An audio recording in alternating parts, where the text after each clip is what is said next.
The story dominating the news yesterday was of this January 6th hearing. And, you know, they've put together what they're dubbing a bipartisan commission. It's not. It's the Democrats plus two. They're not Republicans. Liz Cheney and Adam Kinzinger are Republicans in the same way Nicole Wallace or Jen Rubin or Bill Kristol are Republicans. At one point, it may have been thus. It's no longer so. McCarthy pulled the Republicans because he couldn't get the ones he wanted. And now it's become just a complete farce. But it took a very weird turn yesterday. And to me, it speaks to a couple of things. Number one, dishonesty in media. And number two, how off these people are on what matters to Americans, what matters to voters. And that's where you're going to come in. All right. So let me just set it up. So the commission is looking into how January 6th happened and why and who should be held responsible. They've been subpoenaing the records and deposition testimony of all of Trump's top aides, from Steve Bannon to, we had Peter Navarro on the show last week, to Mark Meadows, his chief of staff. And they've either said, you know, I'm not coming at all, you know, go pound sand like Bannon. They've tried to work with him a little like Mark Meadows, but said, I'm going to respect the president's claim of executive privilege, which is playing out in the legal lane. And Trump, by the way, is losing. He just suffered a bad setback from the Court of Appeals. Basically, he pulled the worst 3-judge panel one could possibly pull. And they all are hard left Democrats and appointed by Obama and Biden. They were all like, this is a national emergency. You got to turn everything over. So unless he can get relief at the Supreme Court, his claim of executive privilege is going to be permanently overruled. And all these people are going to have to fork over the documents. And I believe they will. Anyway, Mark Meadows said, give you what I can. Got to wait on the executive privilege stuff. Well, they're not happy with that. They decided to release his private text messages that they've gotten so far. And yesterday, it turned into this weird thing, not about Mark Meadows, not even exactly about Trump, but about Laura Ingraham, Sean Hannity, and Brian Kilmeade. And the texts were from those guys to Mark Meadows on the day of January 6th, essentially saying, this isn't good. Trump should speak. This should stop. This is not helpful to the MAGA movement. And what Liz Cheney was positing was they are liars, because that's what they said privately to Mark Meadows when they got on their shows that night. They said something very different. Well, I'm open-minded. Okay. You know, I don't carry water for Fox News. I don't work there anymore. Same as you. What's the truth, right? Like, walk me through it. So I went, do we have that soundbite, you guys? The Washington Post one. Okay. So I started to cull it together. Then I found exactly what I was looking for on the Washington Post. So I was like, oh, I don't have to do it. The mainstream media is going to tell me how they lied.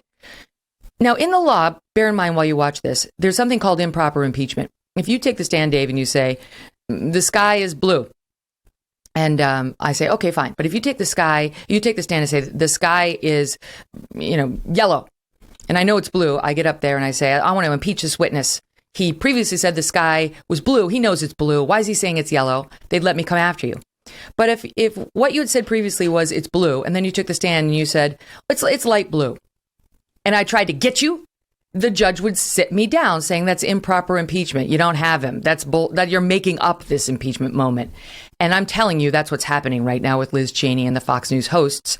And you just listen for yourselves. You don't need a lawyer, somebody like me who practiced law for a decade, to show you how what she's playing is not impeaching what their texts said. So I'll let you listen. It's 2 minutes long, and the audience judge for themselves. Then I'll ask Dave about why people don't care about this and what they actually do. Stand by. Mark, the president needs to tell people in the Capitol to go home. This is hurting all of us. He is destroying his legacy, Laura Ingraham wrote. The Capitol was under siege by people who can only be described as antithetical to the MAGA movement.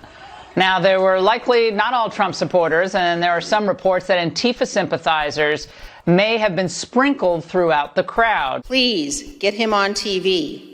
Destroying everything you have accomplished, Brian Kilmeade texted. About how I feel about the whole thing, I just thought the tone, the attitude of defiance played out in the Capitol. The lack of security stunned me. I do not know Trump supporters that have ever demonstrated violence that I know of in a big situation. Quote, can he make a statement, ask people to leave the Capitol, Sean Hannity urged. They knew there were hundreds of thousands of people that came to town. We also knew that there's always bad actors that will infiltrate large crowds. I don't care if they're radical left, radical right. I don't know who they are. They're not people I would support. One of the president's sons texted Mr. Meadows, quote, "He's got to condemn this shit ASAP. The Capitol Police tweet is not enough," Donald Trump Jr. texted. Donald Trump Jr. texted again and again, urging action by the president. Quote, "We need an Oval Office address. He has to lead now. It has gone too far and gotten out of hand." End quote. If you were to take his speech and...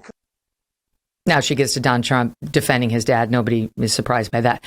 You tell me, Dave, I mean, you weren't expecting this. We didn't pre-rehearse this. Did you hear something starkly different in the messaging of Laura Ingraham, for example? The president needs to tell people at the Capitol to go home. It's hurting all of us. He's destroying his legacy. With with her coming out and saying, if you were a Trump supporter, this is what she said that night on the air. If you were a Trump supporter trying to display your support for the president, today's antics at the Capitol did just the opposite. And she says the Capitol was under siege by people who can only be described as antithetical to the MAGA movement. How is that inconsistent? How is any of this inconsistent? Just because they kept open the thought that there could be non-Trump supporters there as well is not a dismissal of the whole event. And so you tell me whether you've heard the inconsistency, and you tell me whether these people have any sort of a finger on the pulse of what is real Americans are sitting around their kitchen tables thinking about going into this holiday week. Well, I'm certainly no expert on any of that. And full disclosure, you and Sean and Brian and Laura are friends of mine. So I've got a little different view on it. And the other thing I've sadly learned, and we've all learned that are in this business, is that there's a vast difference in what is actually makes it onto the television screen and what reality is. And the public that I deal with suspects that. They read a newspaper article and it says this, and this about whatever subject. And we all kind of, from a public perspective, just kind of roll our eyes and go, so I really don't believe 90% of that. And I'm not sure what 10% is actually true. And so they discount the whole thing. And so my guess is that, and I'm just a regular guy guessing, that the differences between what was texted and what was said, and if this is a news story, we're short on news right here at Christmas.